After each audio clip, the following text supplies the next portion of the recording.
Look at this prop right there, baby. You can't beat that right there. I mean, come on.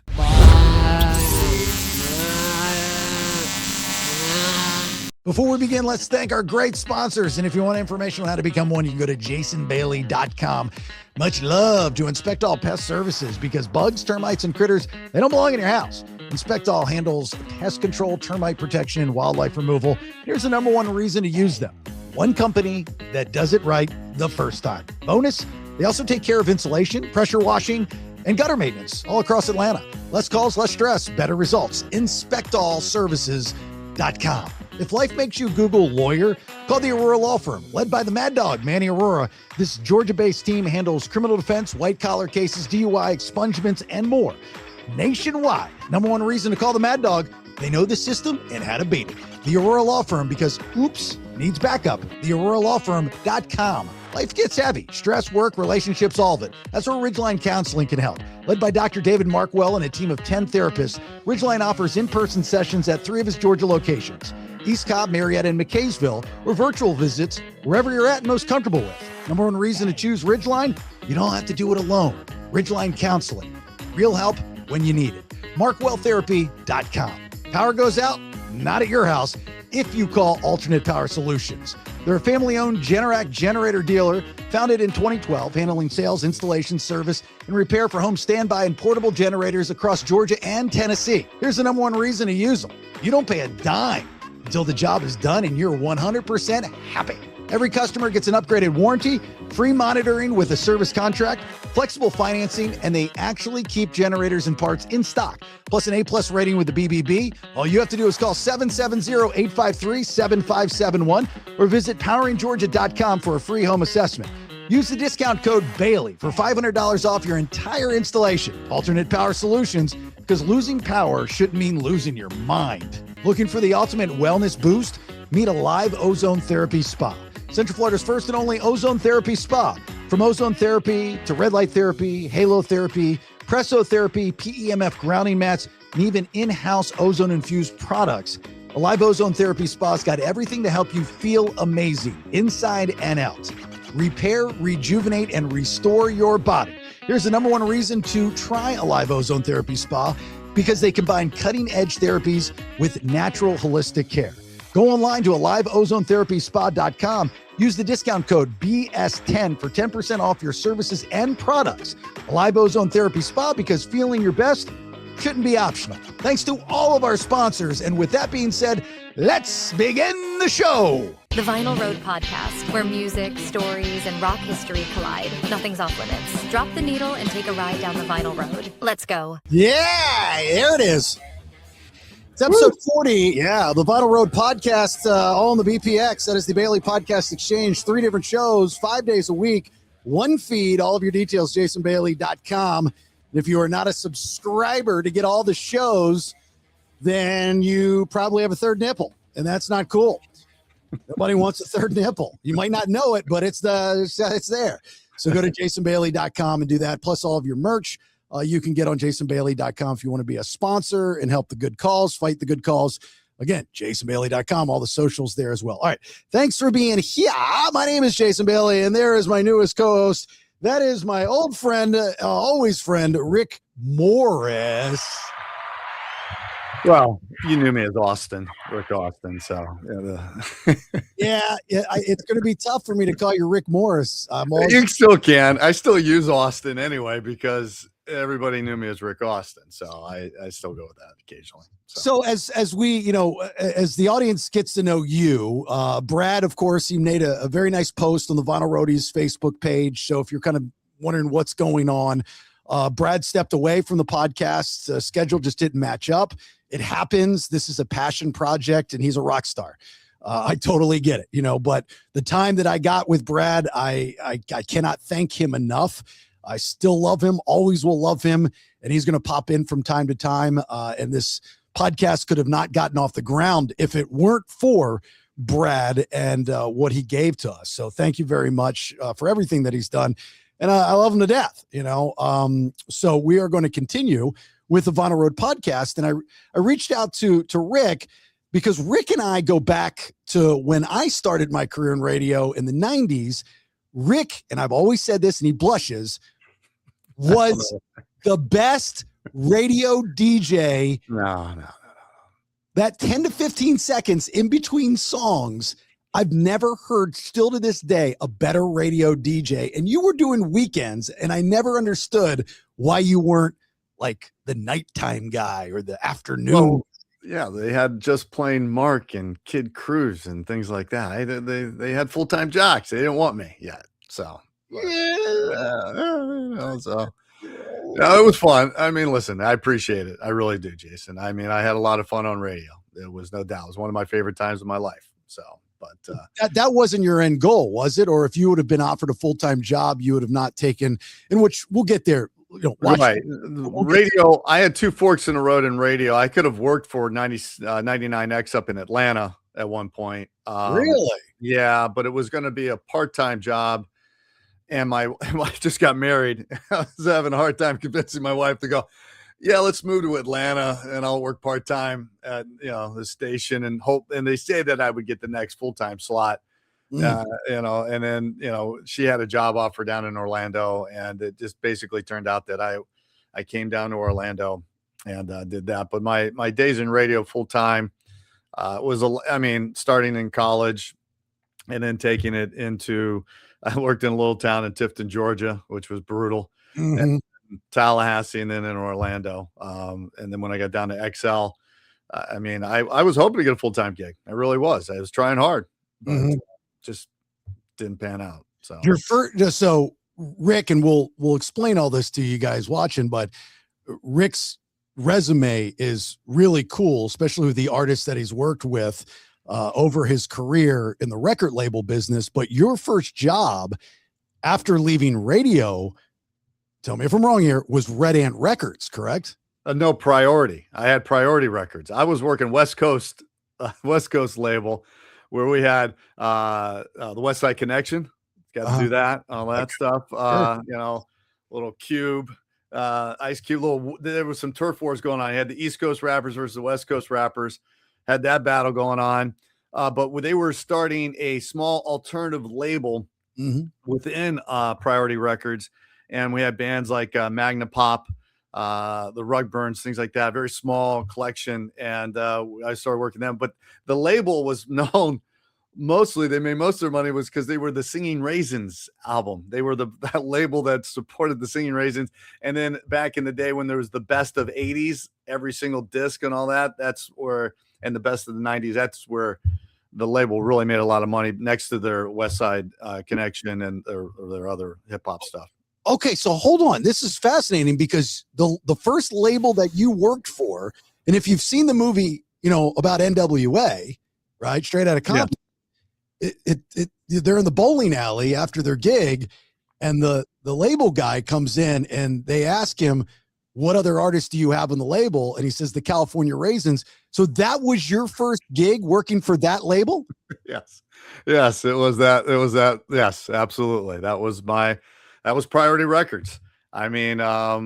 It was great. Yeah. Here, hang on one sec. Let me show you something. Yeah. Because look at this prop right there, baby. You can't beat that right there. Come on. West Side Connection. I'm sure you fit right in with the West Side Connection working for Priority Records and N.W.A. Of course I fit in right in there. Come on, man. A white guy with no tats, nothing right there. And then it's the old Priority Records thing right there. It was, I had an opportunity once to get into a limo with those guys from West Side Connection in Atlanta. They were doing some promo. I was handling the Southeast, and there was so much battling going on. I just said, yeah, I got my own car. I'm good. You guys go on. I'll meet you at the next radio station. So you worked for that guy that was depicted in the movie. Yes. Not real. And I didn't work for him. When I started with Priority Records, Nancy Levin, who God rest her soul, was the person that I dealt with. Now that could have been the person. I didn't know too much about what was going on above Nancy and all that stuff. I was just a young guy just trying to get into the record world. Did you get to hang with the guys?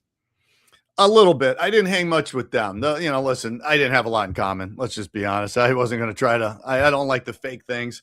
Mhm. It was. I did my job. I got them played. I did what I had to do. But that's also that when Rockefeller Records was coming through Priority, and I met Jay-Z in the very beginning of his career. So that was pretty wild too. So you got to push Jay-Z on the radio. A little bit, yeah. It was he had just like most of his stuff is questionable lyrical stuff. It was very difficult. He had to do a lot of editing, but I got to get this beginning of his career started. And just so people understand what your job was in the label business was to take these artists, especially these up and coming artists, and get them radio play. Yeah, that's that. I mean, back in the 90s when radio was, truly a much more dominant as far as terrestrial radio, it was extremely important to get on every radio station possible. I mean, the streaming world didn't exist yet on that front. So you had to go to these commercial radio stations in local markets and get their songs played. And that's what my job was. Every single day was to find ways of not only on the radio side, but then record stores were still around. And you had to make sure, that your albums were being played or out displayed properly. You did that. And then, clubs and all that stuff. It was a very unique job. I mean, my job was to try to make superstars from the artists that we had. And I had some success, and I've got a whole closet full of CDs of artists that just never made it. But that was a fun job. You get any good bribes back in the day when we could take bribes? There was some people that were shady. I mean, you can see where they wanted something. And then when the dam broke and there was a lawsuit that helped clean things up. But yeah, no, man, there was a lot of money being spent. I mean, it was a ridiculous radio promotions that went on at that time. Oh, I'm sure. Well, I'm sure I know. I had to spend a few dollars here and there. Let's just say that much. I will tell you, out of all the people that I've interviewed over my career, Ice Cube, I've had him on a couple different times, and every time, I do N.W.A. for him, to the people over here, to the people over there, to the people everywhere watching the show, paying top dollar because they know when I'm on the stage, I'm in a motherfucking radio tray. What up? Why don't you get the 12 gauge? So I do that. Every time he gives me a 4 out of 10. Well, hey, you got 4, better than 3. So do you remember then going to Red Ant Records because you hired me? Yeah, no. Well, I had to go. I went to Priority. I left Priority Records to go to Red Ant because Nancy Levin, my boss at that time, made a move over there, and she brought me over. And unfortunately, at that point, Red Ant was, it had its issues, but we did have some unique bands on that label. I mean, I got to work a Foreigner album, which that was pretty cool. There's a whole story on that front. And Cheap Trick as well. Yeah. And that was amazing, working with those guys. And then they had a couple of bands that they were trying to build. A band called Naked that had Man's Chinese, which was a big alternative rock hit for them, and they did some nice. I got to know them really well. But yeah, Red Ant was but Nancy unfortunately left to go to MCA. The new management came in, things got a little ugly, and my career changed quickly to another label. I've had a few labels in my time. So. Well, so Naked, the band, was kind of Creed before Creed. Yeah. I mean, I love those guys, man. That Man's Chinese song was awesome, but their whole album was great. So I agree. So I'm still in college. I just get into radio, and I forget how we connected. But I remember you would give me this. It's funny. Oh my God, I just thought about this. So Rick would give me this large box of CDs and poster things that my job was to go to the local record stores and ask for a display and then make the display. And I remember, I had no money and I had to go and buy a staple gun. I still have that staple gun. It's and here's how nerdy of a staple gun guy I've become in the last week. It's funny we're having this conversation, is that it ran out of staples. So I sent one of my employees at Alive to go get some staples. She went to Ace Hardware and they said, we don't make staples for the old T25 anymore. But I have that same staple gun. But we had Red Ant had Naked Man Cities and also a really cool band called Mexico 70. Oh, yeah. God, that's right. Holy crap, man. That was another band. Yeah. They had the one hit. And that was it, unfortunately. So, right. Was Korn on that label? No, I worked with Korn. Well, man, they signed when I ended up with Roadrunner. They signed with Roadrunner, but Korn at that time, I don't believe so. I maybe at one point they did, but I don't believe so. I could have sworn during that time it was like Korn before Korn, right? And I just because I always remembered seeing that album in the box and going, that's kind of a goofy name for a band, but I could be totally wrong. But I know my experience with what you gave me was cool because that's my Scott Weiland story when Cheap Trick opened up for him at UCF and we weren't allowed to look at him and we're all face against the wall and I looked at him and the dude had no soul whatsoever. And I remember I had to make a choice as well around that time. And the music director at the station that Rick and I both worked at, I went in and I said, what should I do? I like this business. I like this industry. And he gave me 3 options. He says, you can stay as a producer with this morning show and have some type of security. He goes, let me warn you that this industry is going to change drastically and quickly. This was 1995, 96. He foreshadowing the future, Pete DeGraff.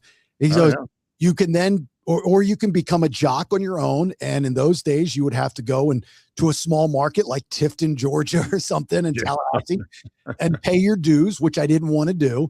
He says, or you can go the record label route. And he goes, but I'm telling you, the record label route is going to change quicker than radio will.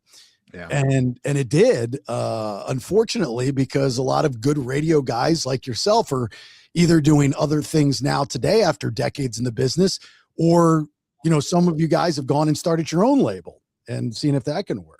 Right. Yeah. No. Yeah. Listen, I just was blessed as to be able to do the record side 30 some years. So, and then radio I did radio full time 6 to 7 years. And then when I jumped over to the label side, I continued to work at XL. I did weekends just to still do it because that's how much I loved being on the radio. And then, no, you're right. I mean, listen, you come across those crossroads where, what do? You don't know, because the money in radio, if anybody doesn't know, you don't make crap in radio unless you are, doing morning show and you got a lot of sponsors and you're doing that. It was very difficult to decide to make a lot of money at that time, but I did it out of pure passion and love. And then when I jumped to the record side and realized, holy crap, I can make money. Mm-hmm. And make a good living out of it and have a good time. And I didn't have to work a gazillion hours. I could travel and party with the bands and hang out with them. I mean, it was a no-brainer for me. So, do you guys, was it like a base salary for the record guys, or if an album? Okay. So yeah, it was a base salary. I mean, what was hilarious was when I joined Priority Records, my base salary there was already almost 2.5 times more than I made in radio with my first one. And even at that point, at that price, I was underpaid dramatically. I got my salary increased very quickly with Priority because I did a solid job, and then I kept growing and growing and growing. But you do cap out, pretty quick though on that side. So it's, there's only so many labels will pay you a certain amount of money at a certain point. So after Priority Records, then Red Ant Records, and then you make the leap to the big one. Well, no, I had a moment where I did Maverick Records for a moment. Madonna's label. Yeah. It was hilarious on that front because I got hired by a guy by the name of Terry Anzaldo. He hired me on a Monday, and by Tuesday morning, he calls me and says, "Hey, I just got blown out. I don't know if you're officially been hired. I want to fill out your paperwork." And I'm like, holy crap. So I'm like, and I've already given notice I'm leaving Red Ant and I'm going over to Maverick and all that stuff. So I'm like, oh crap. So there was a guy named Tommy Napion that worked for Maverick Records, and and he was the VP And I go, dude, he goes, just fill it out quickly. So I'm filling out all the paperwork and all that stuff. And I get it in there and I'm fine. And I'm like, yay, I'm in. And then the guy who they brought in absolutely hates me. And there was a convention back in those days where you actually got to go to Tahoe. It was called N.W.A Summer Games, and you got to, compete.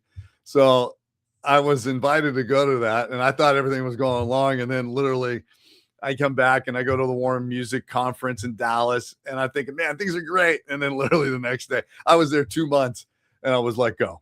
Well, is that when your wife finally came to you and said, hey, look, maybe you should be a greeter at Walmart? There's more security. Yeah, well, it was, and especially this is when kids are coming, man. I'm like, it's not, things are looking rough. But no, then I got to Restless Records, and that was another unique thing. My boss there was insane. That guy, I thought he had a heart attack during one of our conference calls when he was screaming so loud. But then my big move came in 2000 when Arista Records came. And this is when Arista had Clive Davis at the boss. And then I got hired right when Carlos Santana hooked up with Rob Thomas, and we worked at one of the biggest singles today, the song called Smooth. Yeah. And that was amazing. They signed, obviously Clive with his history with Whitney Houston, TLC. They signed Prince for a 1 album deal, but that's also, they signed Pink. And that's when I got to take Pink when she was 18 years old, not a clue in the world of what the hell she was doing. And that's when that was pretty awesome to watch her get the huge start and then tour with not only NSYNC, but Backstreet Boys, go on tour with those crazy, that insanity that world was with boy bands. Yeah. That was pretty amazing at that time. Did you have a prior relationship with Rob Thomas from the Tabitha Secret days in Orlando? No, I never got to. It was funny is I met Rob a couple times, but it was all just right here in Orlando at the N.W.A. He would walk out to get a smoke, and I would, hey Rob, how you doing? We take a couple photos and all that stuff. But he was a great guy. But I didn't know him in the Tabitha Secret days. No. Yeah, it's crazy. That's the one. That's the one big artist from Orlando I've never met. Oh, and really? Like I went to JRR after the Matchbox 20 boom, and Matchbox 20 was never really, JRR is a rock station in Orlando. Matchbox 20 was never a JRR band. They were a she band, which was an alternative station in Orlando, way ahead of its time. Such a great radio station too, man. Back in the such day. A great radio. It's a horrible morning show, but such a great radio station. and that, they kind of adopted Matchbox 20. And I had friends at JRR, even when I was at XL, the top 40 station that Rick and I have been talking about. And he would tell me, it's like, oh yeah, Rob Thomas. I was like, oh, cool. And I became such a big Matchbox 20 fan. I'm still a big Matchbox 20 fan to this day. Never met the guy. And as my career, I think, is kind of winding down, I don't think I ever will, at least you never know in that capacity. You know what I mean? So you're with Pink, and I remember Pink in the early days. She was very angry. Oh yeah. And very aggressive. And I remember a show, not to trash Pink by no stretch of imagination, because I'm a fan. Her cover of Cyndi Lauper's Time After Time on the Kelly Clarkson show the other day was amazing. I missed that one, but yeah. It was a show at the band shell at Disney, and I was hosting it, and it was Pink and Sum 40. Was it Sum 41? Sum 41, really? Yeah, it was an odd connect. Because right. I think Sum 41 later that night was at the House of Blues. It was a weird thing. And I remember that something happened either during her first song or right before something, and she was in her dressing room going nuts, and she wouldn't come out, and somebody had to, talk her off the ledge. I don't know if you were a part of her then or not. I'm guessing. No, I don't think I was. I don't recall that moment. Though Pink was very sweet to me, she scared the living crap. I felt like she can kick my ass at any time. I mean, she was a tough Philly girl. I broke the news to her that her song "There You Go" went #1, and she had no idea. She just didn't care. She just wanted to make music. And then even back at 18, she wanted to be that kind of the edgy rock, wanted like an all-girl band. She just wanted to be different. She wanted to create music that the first album really, I don't think really reflected her. She was more, just want to be cutting edge. How she's created her shows. Today, watching her do the Cirque du Soleil stuff is absolutely amazing. But back then, she was an awesome person. I mean, one of my favorite moments is we were on tour together at the same time. It was my birthday, and she found out, and she actually sang "Happy Birthday" to me. That was pretty cool. That Pink and the band sing "Happy Birthday" to me backstage. I had classic moments when she opened up for NSYNC. Those were some amazing times there with crowd control and everything about it. But man, I mean, but no, I only worked that first album. I was only with Arista for 1 year. They let Clive go. The legendary Clive Davis was let go. And then what was funny, when I took the job, they go, "This will be the last job you'll ever have in the label industry. Everybody's been here 10, 15 years. This is your life. This is your home, man. We wanted your young blood to come in here." And I'm like, yes, I don't have to. And 1 year later. I've heard that before. Yeah. And then they just re-signed my contract. And then sure enough, bam, Clive's gone. All the bosses that hired me gone, bring in a whole new team. I'm gone.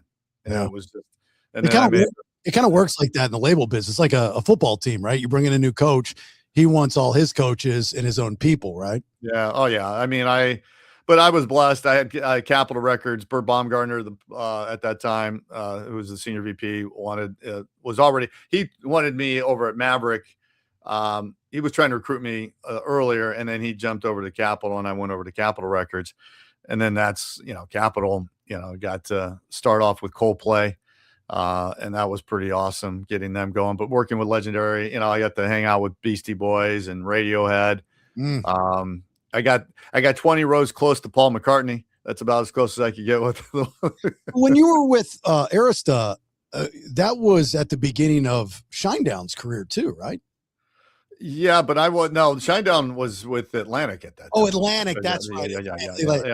Arista, the only bands I worked at Arista was mostly pop. I mean, we had LFO, if you remember them, Summer Girls. Yeah, I was pretty close with those guys. Yeah, those were great guys. I love them.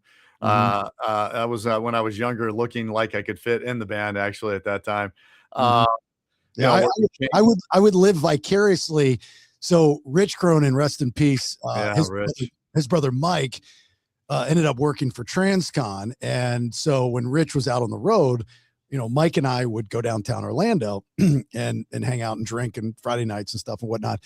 And I would get to live 6 degrees away to Jennifer Love Hewitt because I had such a crush my entire life on Jennifer Love Hewitt.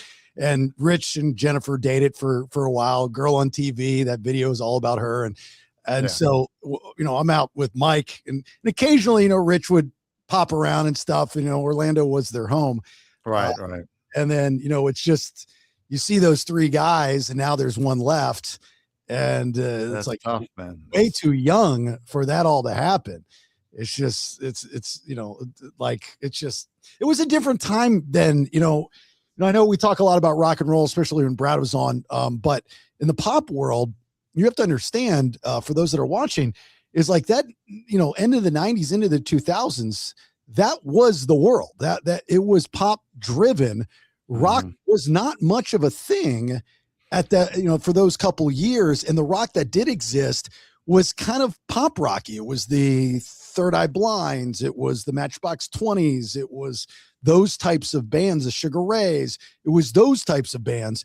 It wasn't until the early 2000s when the Godsmacks and the Seven Dusts and the Shinedowns and the Disturbs started kind of taking over. And that was the last rock and roll revolution that we had in the genre of new rock alternative was the genre, the active rock genre. That was the last time rock was relevant as far as mainstream audience goes. Sad to say, but true. And then after that, it's just been, and then country driven and then pop driven again. So urban driven for a while. It's just weird how the society works and what kind of goes into their brains. So does Pink, if you were to see Pink today, would she? She would know.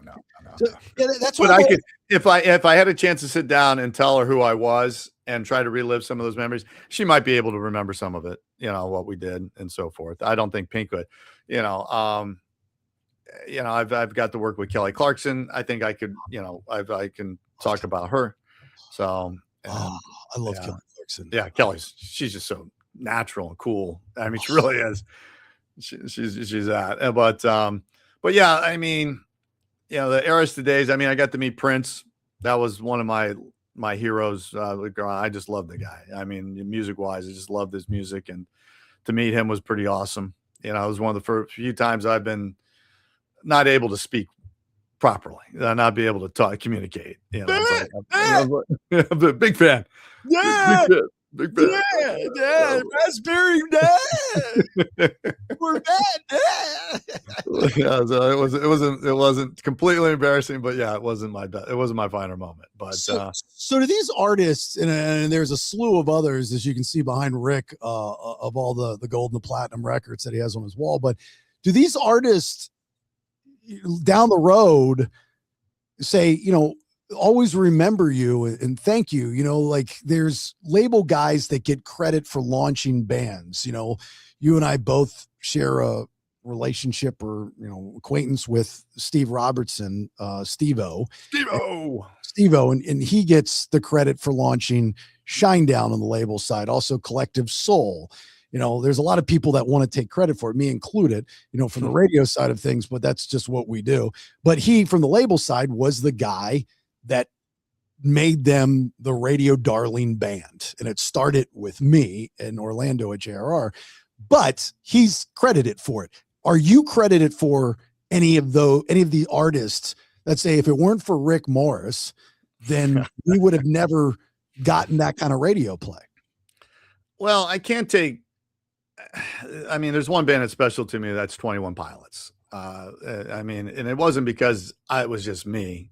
It just, I was fortunate enough to get there for their first real airplay was with me, with some of the stations I worked at. 97X in Tampa was the first station ever to really add a 21 Pilots song.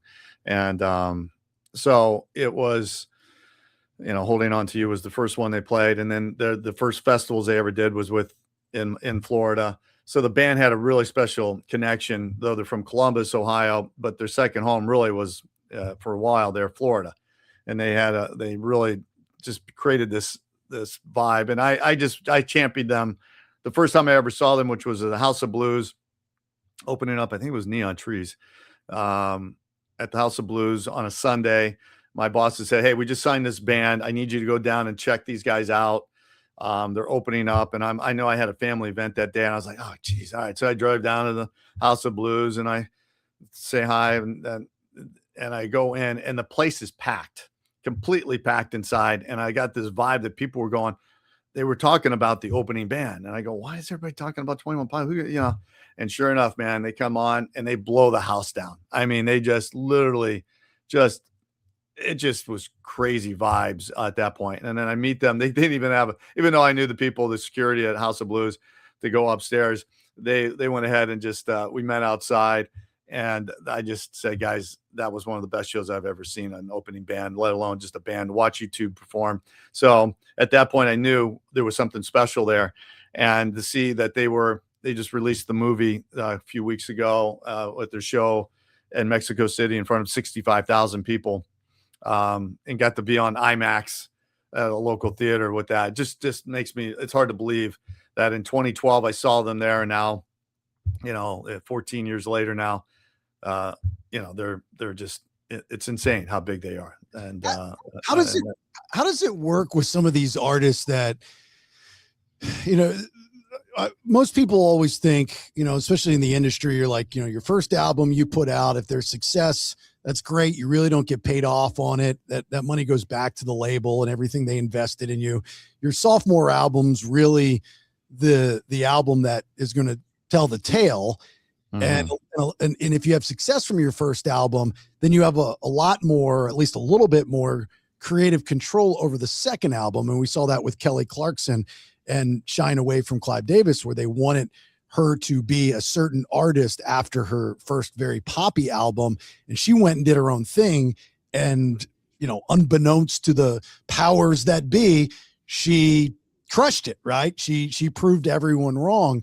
So like 21 Pilots and all these other artists, are they making with a success off their first album? Can they retire after that first album and go, I'm just done? Well, it all depends on, you know, like, well, for 21, yeah, possibly. I mean, look, if you have a viral moment anymore on TikTok, you know, I worked with an artist by the name of Tones and I, you know, Dance Monkey, that made quite a bit of money off of that song. And she's, you know, I don't know if she's ever going to not have to work again, but she's making a lot of royalties off that because it still gets played a lot. I mean, I look at, you know, artists like Christina Perri, who had a song called Jar of Hearts, but then did 1,000 Years for the Twilight. She's an amazing artist as well.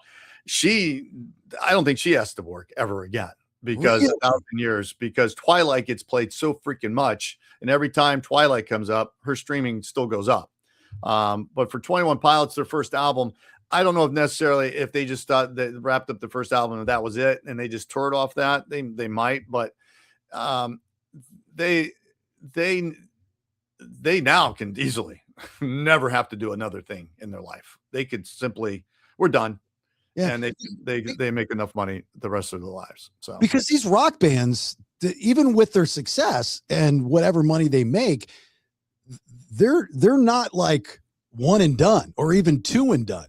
They have to continue to tour. Not that they don't want to, because they love what they do, but there's a lot of rock bands that, you know, are doing okay, but they're not at that. Like, I remember having a conversation with Brad Arnold, who, God rest his soul, one of my favorite people. Yeah. We've talked about him numerous times on the podcast, especially when he passed here recently. But I remember having a conversation with Brad after a show. It was like at Universal Studios in Orlando. And not that I was prying about how much money he makes or anything, but Three Doors was a huge band. I mean, they were a huge crossover band, and that's where the money comes in when you're able to cross over to mainstream top 40 and so on and so forth. And I remember making the comment, something money came up, and I wasn't prying, and I don't even think I initiated, but it was the conversation. And I'll never forget him saying humbly, he's like, oh, you know, in that Brad way, he's like, well, man, we don't make that Nirvana money. I can tell you that right now. but he said it like he was poor, because he was like, I'm still driving my 2006 Lexus GS 300. That's one thing that we shared because we both had the same car. Right. He's like, I'm still driving that today. I'm going, haven't you made any money off of this thing? Like, right. I mean, wow, down, dude. You know? Yeah, I mean, I can't, you know, I mean, listen, I think most of these guys, once they get in that touring, they love it so much that they can't give it up. I mean, the playing their music and the money they make off their sales and so forth. I mean, again, with 21 Pilots, I just know that they're in the billions stream now, and they make a lot of money. But I don't see Tyler and Josh giving it up anytime soon. But there are, you know, some artists, if you get that viral moment and that song just continues to do well, I mean, you know, look at what Stranger Things did to some of those 80s bands. I mean, good Lord. I mean, it's unbelievable that. Unfortunately, it didn't do for Tiffany what it did for Kate Bush. Oh yeah, well, Kate Bush, that was insane. I mean, that was insane what it did for her. Yeah, but you go back and you remember even before that. Remember when oh geez, I forgot Wayne's World, when they brought back Bohemian Rhapsody, and all of a sudden, you know, we're playing 6.5, 7 minute song on top 40 radio, you know, because of a movie. So if you get that type of action, but I mean, for the most part, yeah, I mean, I for 21 Pilots, the first album, I don't think. No, I think they had to do when they got Blurry Face, and they got, you know, the hits off of Blurry Face, then Stressed Out, Ride. Those are the songs that they're going to live forever. Yeah. Now, yeah. Blurry Face, rich, you know, it all depends on how you live too. So, right. So that's with Capitol, right? No. Now we've already went. Well, Capitol was Coldplay. Okay. Radiohead, Beastie Boys, Kylie Minogue, that was pretty much them. Yellow Card, great, Mhm. a great beginning band there, and then they kind of and all that. But then Capitol merged with Virgin Records, and I was one of the casualties there. And then that's when I went over to the Roadrunner, Fueled by Ramen, Atlantic, Elektra imprint, and spent 15 years on that side. So God, that's a lot of bouncing around, man. That's scary. yeah, well, it's just like radio. I mean, I thought it would be more stable, but it turned out to be just as crazy. But I'm happy to say in the 30 years I did it, I always had a job the next day. Mhm. So it was always. But then I knew when the time came at the very end of now when I finished up with Atlantic Electra, I knew that those days now are gone. Right. This job doesn't really exist. But my favorite 15 years was with Atlanta Electric, Fueled by Ramen, Roadrunner, all those bands were so awesome. It was a great time. Who was the hardest band that you had to push? You mean push to radio to get played, or Yeah. You mean because of the resistance from radio, or No, just genre wise. Like, I mean, like you work with Slipknot, right? Well, Slipknot, yeah. I mean, Slipknot music is, there's some active rock stations that are all in, no doubt. WJR in Orlando was always very supportive of that. There were some that were, questionable on some ends. Any metal band was always difficult. Occasionally we got some great local band like Trivium here in Orlando is awesome. Matt, they took a moment to get a song to get played on radio for them. Motionless in White has become a very, now their stage show sick. But it took them a moment. But there's a lot that are not going to get played on the metal side. Some of what's funny is one of the hardest sides I worked when I first started Atlantic was Jason Mraz, I'm Yours, because nobody wanted to play that quirky little ukulele, cheesy song. And it only turned out to be one of the biggest hits in all of radio. Got played on 7 different formats. But I remember fighting hard to get people to play that song because they just, this is just cheesy, happy, stupid song and all that stuff. And I'm like, well, it's still a hit. People are singing it. So give me a story. You don't have to name names or radio stations, but give me a story of the most resistant program director you had to run across in order to push a band to get played on that person's radio station. And they just every time wall up, total dick, not happening. There has to be one. I know there has to be one. Oh yeah, there's multiple stories there. I mean, it's just, the thing is I was tenacious. I came up with very creative ways. I had, like Coldplay. No, there was a station in Mobile that wanted nothing to do with this song. They hated it. And I sent them everything. Coldplay's first single was Yellow. Yeah. I sent so much Yellow crap to them.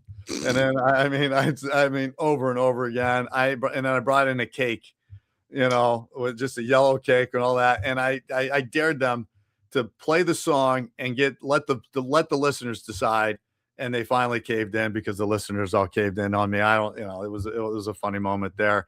No, I got thrown out of radio stations multiple times because I just was like, because I'm just like, I eventually ended up just calling them, you're an idiot, but in a nice way, because I knew I had other songs to work. But no, it was a challenge to get, even the biggest songs played, because some people, they think they're always right, and it made it difficult. But some of those relationships after getting kicked out, I ended up becoming really good friends with the program director, because I just said, listen, I'm not gonna kiss your ass forever. You're making a mistake on this. So, but I did a lot of, in Atlanta, there was a 99X had a parking garage next to it. I put a massive banner of saying I think it wasn't Mexico Sound, but it was like add rug burns. And all that stuff, a little bad. I did some stupid. It's just huge banners. I sent stuff to people. I wrote letters, personal letters every day. They would get mail after day. This is what, so they wouldn't get fax, so they got mail after mail. I don't know. All of a sudden you're blanking out on there, but I know I did some I did some fun stuff, but yeah, there was some guys that would fight me until the end, and I would like to say I usually won in the end. So there's a story, and I know it's true because I heard it from the horse's mouth for the most part. But a guy that was in charge of a major radio company years ago, and Garth Brooks had his new album. I don't know if it was the Chris Gaines or it was something. And this is how far back this goes. Right. And they were on a conference call, and it was the guy in charge of this radio company and Garth Brooks and a couple other people. And this dude had the audacity to say that it wasn't very good to Garth Brooks, right? I mean, we've already done The River and right. Rodeo, knows who he is. Yeah. Dance and all that stuff. And this guy says it's not that good. Garth Brooks, and if you don't know, well, I'm sure many of you don't know this, and actually there's a picture of me and Garth right over my left shoulder. Garth controls all of his stuff. I mean, he is so hands-on. It's crazy. A guy, that mega superstar, and he's a great guy. He and Trisha are just great people. He controls everything. So like before his gigs, he's out walking the stage, making sure everything is good. He's much in control like that. So he pulls all of his music from that entire radio company. None of those radio stations could play a Garth Brooks song for years. And then, change of guard, some other people come in, the guy that brought me into Atlanta, and he had a relationship with Garth going all the way back to the beginning of Garth Brooks and was able to patch that relationship up. Okay. Yeah, there you go. But like, that's the behind the scenes stuff. We as fans are just like, give it to us, but there's so much politics that go on behind the scenes. You got guys like Rick sending yellow cakes in mail, in order to get albums played because you've got some guy that thinks he knows everything about everything that refuses to play it. Can you think of a band or an artist that you were pushing, representing, however you want to say it, that, because you just mentioned that once Yellow from Coldplay hit the airwaves, the phones blew up. Now, this day and age, not so much the case because nobody answers the phones in radio. But can you think of any other band or artist that really got their push after you were able to get over that first hurdle, and then the fans spoke and they called and, request lines and all that stuff? Can you think of another band like that? Well, I mean, watching, Jason Mraz for I'm Yours took for the second. That had to be, that was a viral moment. But, watching Panic at the Disco get, their album, that just, they just became huge with the pop, and watching, some people saw that they weren't 100% sure that that they wanted to play that. Let's see here. I mean, there's what I'm thinking about, man, I'm trying to think of a really easy success story. Paramore, when they, oh crap, now I'm going to probably forget the song. Happy. Oh man, what's they were an Atlantic band, right?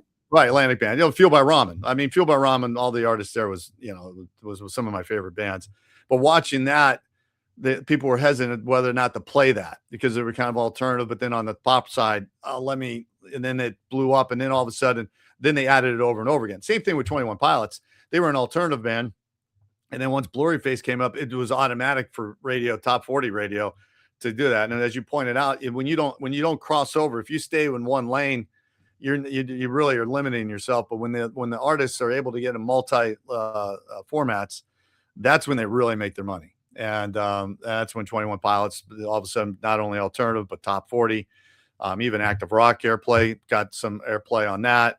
Hot AC. I mean, it blew up. So the fans spoke, they took it to another level. Same thing on a rock side. I worked Nickelback singles, on the day when and people give crap about Nickelback, but watching them cross over in the top 40, or Theory of a Dead Man, another great band that had some crossover hits.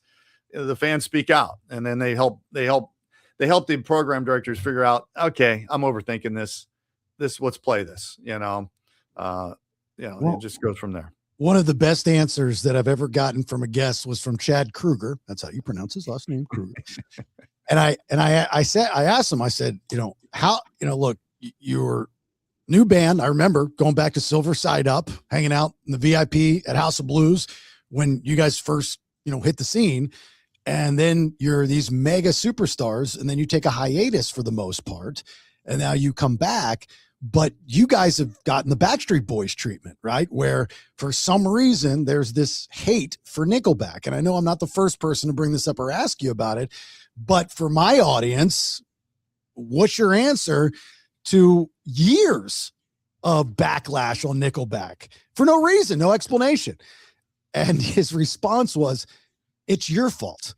It's my fault. He says, it's your fault. He goes, you shouldn't have played it so damn much on the radio. Don't you know if you play something too much, people are going to hate it? Yeah. I said, well, I don't pick the songs. He goes, all right, well, tell your boss it's his fault. There you go. No, listen. Hey, the greatest compliment anybody could ever give me on the record side is that I'm so sick and tired of hearing that song. That means I did my job. They got exposed, and they became. Usually, that means they're big artists now and all that. But no, it's Chad. I got some great stories with Chad, but we can share some other time. But man, it's that was a fun band. They're just good guys, period. So we'll wrap this up here in a little bit. So you finished out the rest of your career with, you said, Atlantic. Well, when I started, it was with the Roadrunner Fueled by Ramen team. So at that point, it was still Nickelback. We had Slipknot on. I mean, Roadrunner had Nickelback, the Slipknot, the Theory of a Dead Man, to a few other bands. Did you have Authority Zero too? Yeah. And then Korn came in on that as well. So I worked Korn on the Roadrunner side, and then Fueled by Ramen, then you're talking about Paramore and Panic at the Disco, 21 Pilots, and various other bands on that. And then they brought back the Elektra imprint, and that was pretty cool. Ed Sheeran was already on it, but Ed Sheeran, that was worked by the Atlantic team.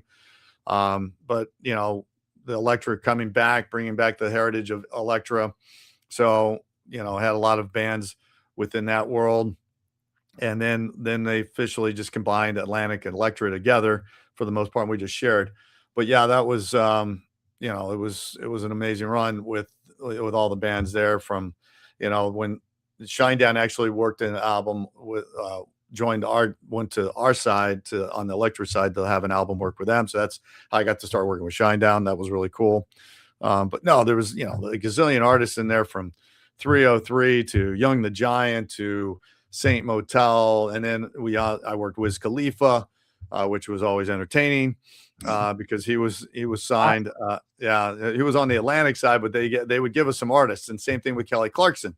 Kelly was signed when she came over to Atlantic, and now she had a lot of more freedom to do the things that she really wanted to do as well. Then we worked at Kelly's albums, so that was fun working her, and just a lot of. I mean, I was blessed to have so many amazing artists. Grandson was another one that I really always enjoyed working with. And all of a sudden I'm blanking out on a few of them. Well, then when you're talking about Slipknot, you had Stone Sour and you had Corey Taylor. And Corey Taylor is just an amazing human being. The guy is just insane. One of my most favorite people. Love that dude. He ended up marrying an intern that used to work at the rock station that I worked at in Atlanta. And she's a dancer, not like stripper. But, but I love that dude. That dude is so cool and so down to earth. Yeah. And his as much as I like Slipknot, like the next guy, I not only do I like the Stone Sour stuff, but his solo stuff is really, really good. It's just not as prevalent as, people, just like Ed Kowalczyk from Live. Go and listen to some of his solo stuff, outside of the Live brand and the mantra. It's amazing, absolutely amazing music. It's just unfortunate that a lot of this music doesn't get to our ears. Yeah. It's just, you got to Corey's also an amazing comedian. The guy is he can tell some joke. I mean, his stories on the bus, was just some good stuff. But yeah, when he did his solo tour, he would make it was almost like a comedy show, play some songs. It was great. But yeah, no, I had a great run. There's no doubt about it. So was there ever an artist that came to you, or were you in a meeting with an artist that said, I want to be promoted a certain way to radio stations? Like they had an angle. Well, no, some would prefer doing things differently, like they just surely didn't want them to, how a lot of times we take artists to radio stations and do acoustic performances and things like that. Some just said, listen, I really don't want to do that. I'd rather just do interviews and things like that. And so that would be more along the lines of how they wanted to be portrayed. Back when Fun was around, which was a great band with their big album. But then, they broke up. They kind of they liked in a certain element, but for the most part, everybody just trusted, what we did. I mean, you had to be, some were more sarcastic, some were good at doing some things, and some were not. You found out very quickly what you kind of led the way, like if they're a good interview or not. And if they're not a good interview, then I tried to find either not just to do the interviews, or we found something else to do for them. So it surprises me, Brad was nice enough to lock down a lot of his friends in the industry that would come on as guests. That's not a hint, but if you, I know we'll eventually get a couple. So. But Will Martin from Earshot came on, and they haven't performed together like 15 years or something, and they had the big song baby band song Get Away, and got airplay back in the day and whatnot. And I, even Saliva, Brad's band Saliva, and of course they have the back and forth with Josie's version of Saliva and then Bobby's version of Saliva. But there's like little creativity that goes along with these tours. And it surprised me, we were talking when Will was on that's kind of what all came up. I'm like, well, I'm an idea guy, so I'm just shooting from the hip. And I'm like, well, why don't you do this? Why don't you do this? Why don't you do this? And in a world of algorithms, and if you have somewhat of a name and a following, you can really accomplish a lot, especially if you're going out on the road and touring and can pay it off in different cities. That's all you need. And he's like, oh, I need to hire you as a manager. Are you interested? I think he was serious, to be honest with you. I'm just surprised at the lack of creativity. Is it the same reason why there's a lack of creativity in radio these days as it is in the label business? Is it just pure laziness? Well, I mean, in what's left of the record division, as far as promoting and anything like that, it's just simply they don't have people. I mean, when I first got in it, the amount of radio stations and you had to be creative. When I first got into radio, you didn't do voice track, you didn't do any of that crap. It was live. You created your moments was there. You couldn't redo it. You screw up, next break, let's go, and so forth. Same. So for a lot of I just don't feel enough people I cared about. I mean, I put a lot of effort in making sure, I was trying to be creative the way I promoted these artists and try to come up with different ways to do that. But as as just like any industry, when you keep losing people and your plate gets fuller and fuller and bigger, more territory, and in the end, man, I had Texas and 5 Southeast states. That's a lot of markets there. And I mean, you're doing multiple formats. It's tough to really be, able to individualize each one. And then you just got to find people that want to work with you to do it. So sometimes it is laziness. Sometimes it's just the lack of effort, or lack of people to help you. And so, I think that's considered laziness as well. Yeah. I think they're one and the same. Yeah. I mean, you've got to find the time to do it all. And sometimes it's just tough. That's all. And then sometimes you got bosses that just don't care, and it doesn't matter what you do. So that's Rick in a nutshell, so it's going to be a lot of fun I wanted to just do an entire show of really who Rick is and his career. And this is going to be a lot of fun. Remember, this podcast is about rock and roll stories from the road. I know Brad had personal stories when being on the road with Shinedown and Fuel and Saliva. Rick's going to have a ton of great stories on the road with the different artists that he's worked with over the years. Of course, I'll throw my 2 cents in if anybody cares.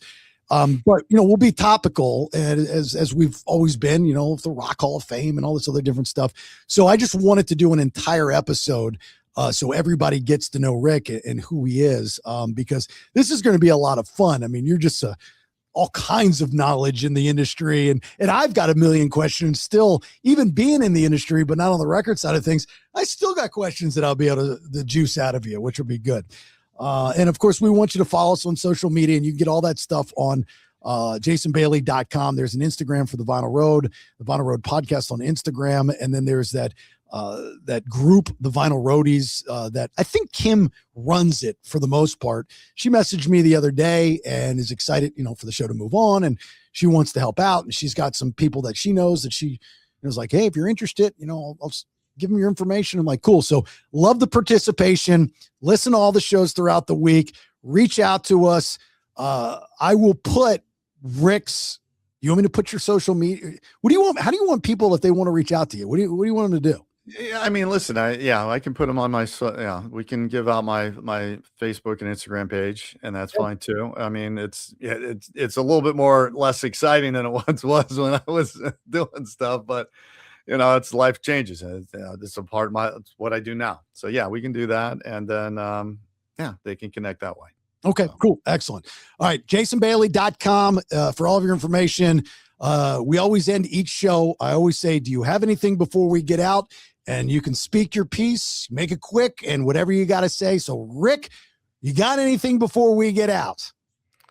Just happy to be here, Jason. This has been fun. I appreciate you thinking of me. That's all, man. I'll just go with that. And I told you, you're my hero. I have always been, this is the time in my career that I've always been waiting for, is to work with Rick Austin / Ric Morris. From that day I was in the studio.